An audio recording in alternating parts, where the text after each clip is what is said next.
Mes frères bien-aimés, chers enfants, parmi mes plus vieux souvenirs, il y a un livre sur Noël, dont les dessins se sont imprimés dans ma mémoire et je me souviens très bien de l'émotion qui me submergeait au fur et à mesure que je tournais les pages.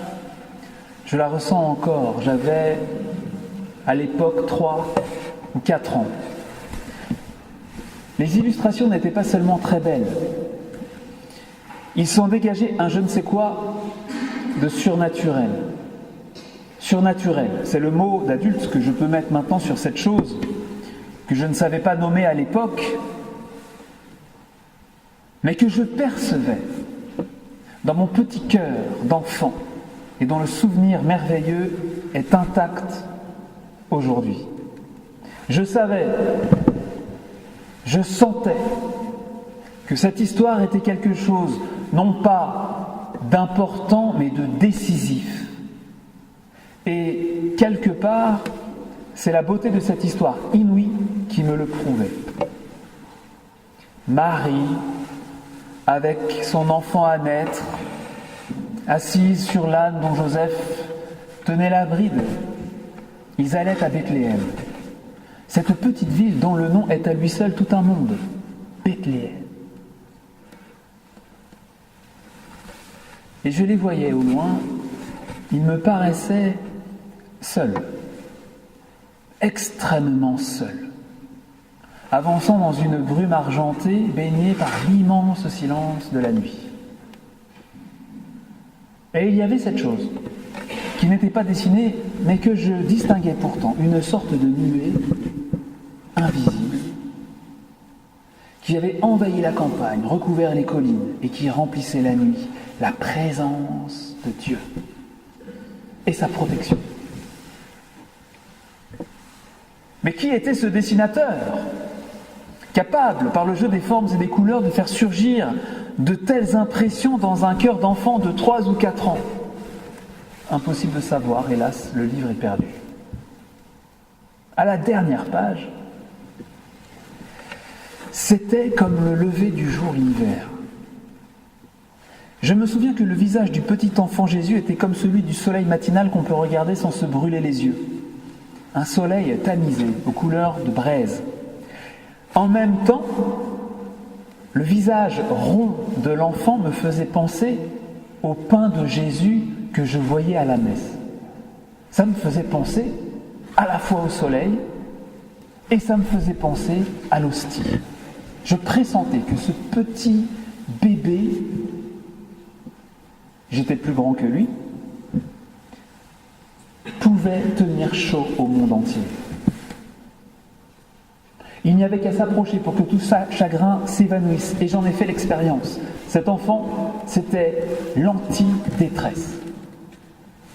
Rien n'était fort comme l'extraordinaire chaleur humaine, et pas seulement humaine, qui émanait de lui. Et j'étais là, sans savoir, devant la majesté de l'amour de Dieu qui s'abaisse et nous élève à lui. Et j'ai grandi. J'ai grandi, j'ai connu le péché et ses promesses qui ne tient pas, j'ai oublié la foi de mon cœur d'enfant, de ce cœur d'enfant pourtant tellement plus serein et fiable que la raison alambiquée des bien-pensants, selon cette parole de Jésus, ce que Dieu a caché aux sages et aux savants, à ceux qui s'auto-proclament tels, Dieu l'a révélé aux tout-petits. Mais Dieu ne m'oubliait pas, et il me cherchait sans aucun doute presque 15 ans après que j'ai refermé mon livre sur Noël pour la dernière fois. On s'est retrouvés à Jérusalem, là où Jésus, devenu grand, fut exécuté. J'ai été submergé par un amour plein de majesté. Imaginez-vous plonger au fond de l'océan et capable de percevoir chaque tonne d'eau qui vous entoure, d'avoir conscience de chacune d'elles simultanément. Eh bien, c'était ça. Je percevais, pour ainsi dire, chaque tonne de l'amour infini de Dieu m'entourait. Et c'est ainsi que j'ai redécouvert Jésus, qui, sans que je m'en rende compte, me visitait déjà quand j'étais petit à travers l'histoire de sa naissance à Bethléem. Pour la plupart d'entre nous, Noël, c'est ce ruissellement de lumière, de tendresse, de chaleur et de cette chose que je ne sais pas comment appeler autrement que divine poésie. C'est toujours cet aspect de l'histoire qu'on regarde et celui-là nous émerveille. Mais Noël a deux faces. Noël a un autre aspect terrible, sombre et glacial, qu'il faut aussi regarder pour voir jusqu'où va l'amour extrême de Dieu pour nous. Et pour pouvoir emporter avec soi ce soir, en rentrant chez vous, l'invincible joie, la joie de Noël. Marie enfanta son fils premier-né. Elle l'enveloppa de langes et le coucha dans une mangeoire, car il n'y avait pas de place pour eux dans la salle commune. En plus de tout ce qu'on a déjà pressenti, cette scène de l'Évangile selon saint Luc nous parle de décadence et d'humanité avilie.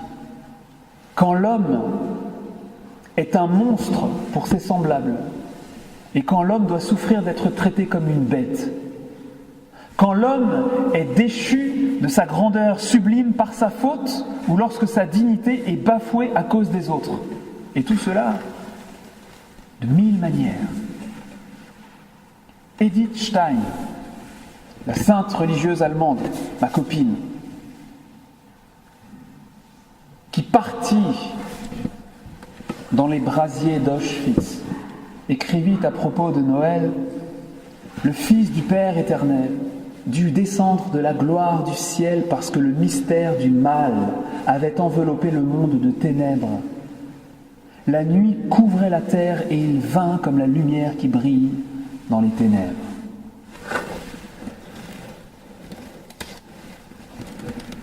C'est fou, mes frères, ce que certains hommes ont vécu, ce que certains hommes ont fait, la façon dont beaucoup ont dû mourir.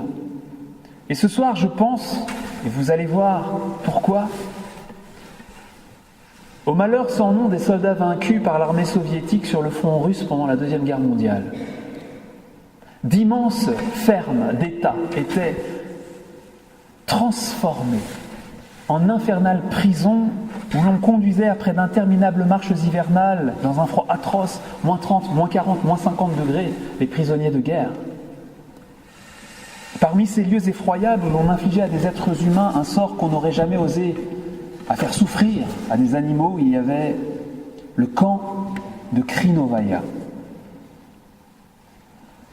On y trouvait notamment les bâtiments d'une vieille écurie militaire en très mauvais état.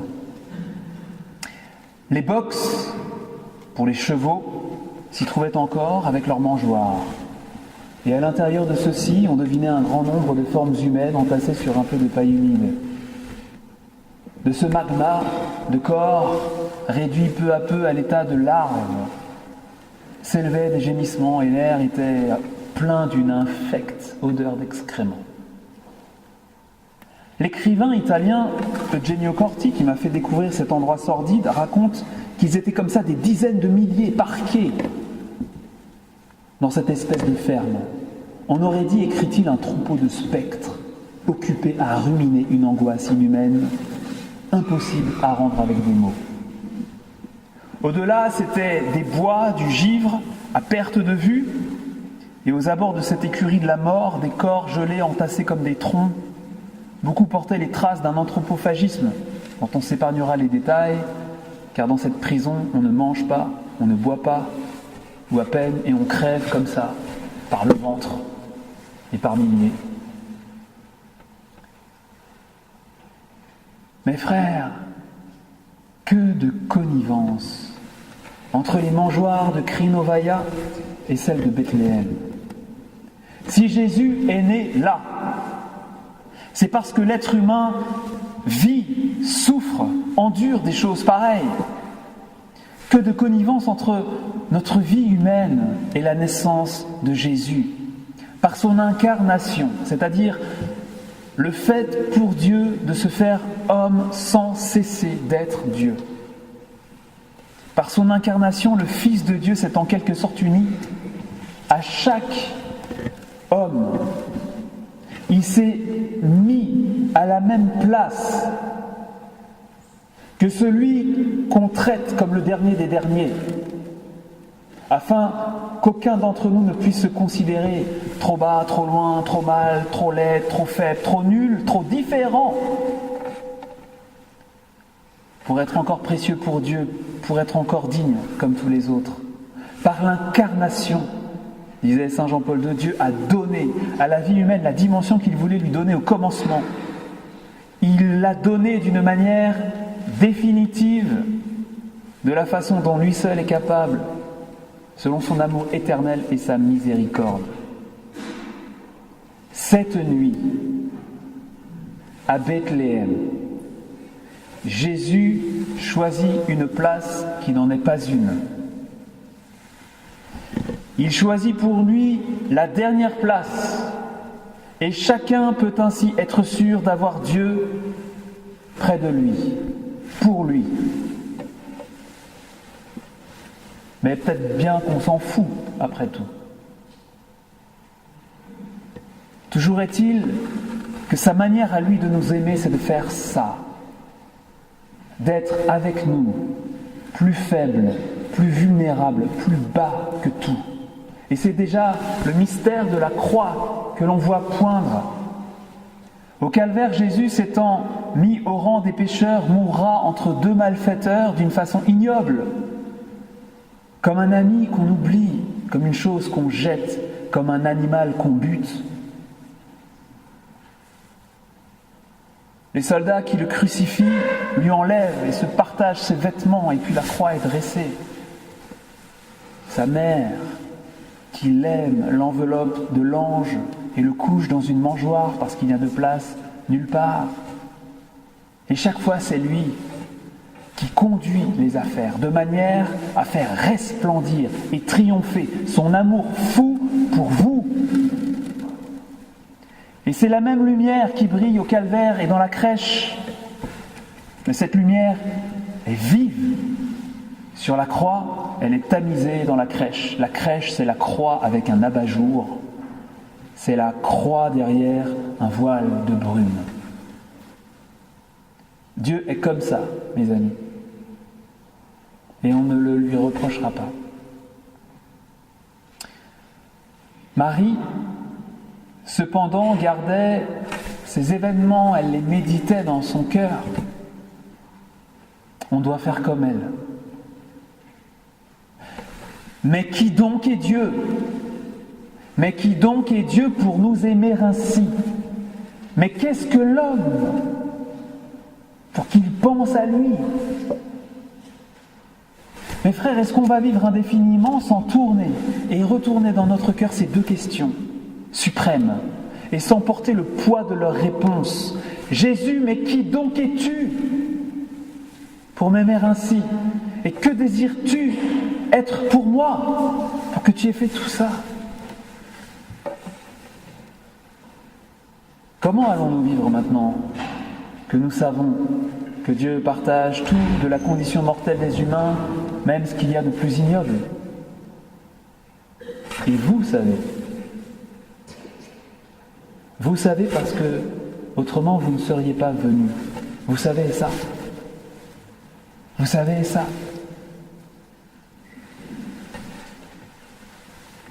Comment serons-nous avec Dieu ? Comment serons-nous avec les autres ? Savoir ce qu'il en est, et vous savez, et ne pas en tenir compte vraiment.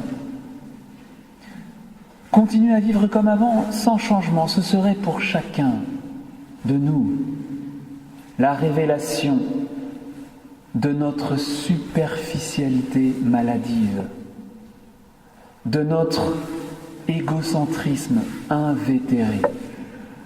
Et il nous faudrait alors tomber à genoux et supplier Dieu de nous sauver de nous-mêmes, dont nous avons fait notre petit Dieu de rien du tout et le centre du monde.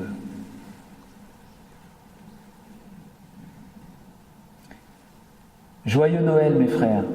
La joie de Noël naît de la certitude sereine, absolue, d'être aimé de manière tout à fait personnelle, infiniment, au-delà de tout. Et cette certitude, c'est la foi, c'est la lumière, une lumière qui brille jusque dans les endroits les plus sombres, là où toutes les autres lumières sont éteintes. Et aujourd'hui, encore l'étoile de l'enfant Jésus brille dans une nuit profonde et nous indique le chemin du ciel, de la vie éternelle. Joyeux Noël, l'amour majestueux est là, à peine caché par quelques lambeaux de brume. Amen.